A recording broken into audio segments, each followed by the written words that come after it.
do vazhdoj, po themi, edhe duke gënjur paturpsisht, se kjo është e keq. Pash një intervistë që dha para 2 ditësh me një gazetare, Britanike që po gënjente sy për sy. Domethënë, ajo që ishte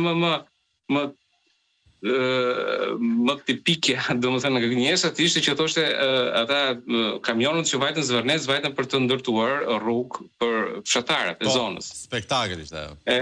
Po, ishte thoshte, po çfarë po thonin, thoshte se fshatarët e zonës ishin duke ecur jo, ata vajtën tha për të ndërtuar rrugë për fshatarët, po si vajtën për ndërtuar ata sepse u vendosën te gardët. Apo gardët u vendosën te gardët dhe ky tha, jo, tha, po faktet e mia tha thonë të kundërtën. E kupton?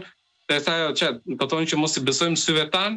Pra, ka arritur në atë pikë sa gënjen paturpsisht edhe për gjëra që janë jashtëzakonisht evidente. Dhe gjitha kjo shkon në kuadër të asaj që mundohet që të krijojë atë, po themi, virtualitetin e asaj që ka mbajtur deri tani.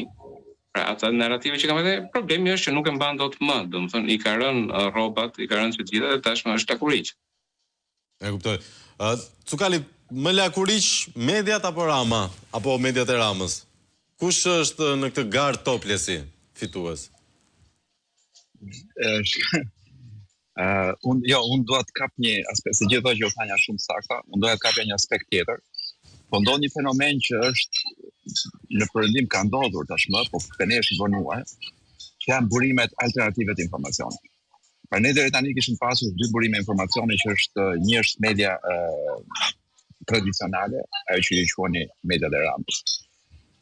Tjetra janë mediat e reja digjitale, të cilat për fat të keq thonin funksionojnë si zgjatimet televizioneve. Pra, ju dini që gazetarët në shumë portale ulen dhe zbardhin intervista, biseda apo çfarë shohin në televizor. Pra në televizorin e tyre që kanë përpara skrivanisë. Dhe nuk ishte ndodhur fenomeni i burimit të tretë që është gazetaria po themi qytetare, ju mund t'i quani influencer. Pra njerëz që janë jashtë establishmentit. Dhe deri dje ishte kontrolluar ajo narrativ për cilën po flitet.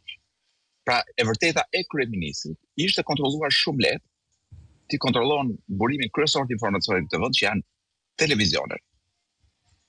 Sepse portali me 6 veta që punojnë, apo me 4, apo me 3, apo edhe me 2 ka portale që punojnë bëhen vetëm me 2 vetë. Nuk ka mundësi të dërgojë njerëz të rrën për të verifikuar. Njerëzit do të dërgoni ju, pra do të dërgojë një televizion që ka gazetarën të rrën. Pra, ajo e vërtet që këta gazetarët e televizioneve sjellin, ishte vërteta që përhapej. Dhe ishte lehtësisht e kontrollueshme.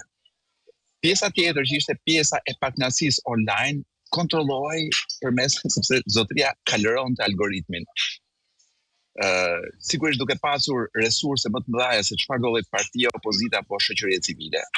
Sepse ne e dim tashmë, madje ka pasur dhe investigime dhe verifikime që administrata përdorej për të çuar këtë algoritmin në kanalin ku donin ata. Pra ti fusi me 100 njerëz që të bënin like, që të bënin share, dhe algoritmi kur sheh që një lajm po bëhet like dhe po bëhet share, e merr dhe, ai është kanali kryesor i informacionit. Pra edhe kë kontrolloi. Por nuk e prisnin që të linë dhe këtë fenomen tjetër i këtyre njerëzve që informojnë, që kanë bazë mbështetësish, dhe të cilët informojnë. Pra këta influencer me cilët kryeministri nuk dinte si t'ia dilte më, dhe që i dolën kundër, dhe të bënë dhe palaçollëgje që nuk i shkojnë një kryeministri, janë në vendet e Europës edhe të Amerikës veriore, këta njerëz shumë të rëndësishëm, të cilët informojnë publikun. Shumica e rasteve janë edhe të profilizuar si gazetarë.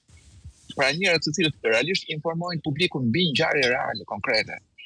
Por këtu, duke pasur monopolin e televizioneve, ata kishin menduar që shqiptarit mjafton të japësh botox dhe propagandë, pra botox për argëtim dhe propagandë për informacion. Dhe shqiptarit do rinë shtëpi, do rinë divan, edhe kaq. Është këto dyja do të ushqehet. Pra argëtimin e lirë, po i them botox se nuk di çfarë emri i bë pjesës së argëtimit në televizionin shqiptar. Dhe informacioni i cili është në mënyrë strikte i kontrolluar nga biznes, nga interesa biznesit të pastra, dhe nga konflikte interesi.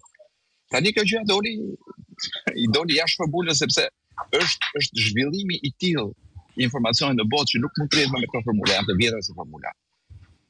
Kështu që për shembull, dhe kryeministri nuk di, po përpëlit edhe nuk di çfarë të prodhoj. Dizinformimi, për shembull, u ngrihet komision dizinformimi. Jo, komisioni ishte, po tentohet të riaktivizohet komisioni i dizinformimit, etj.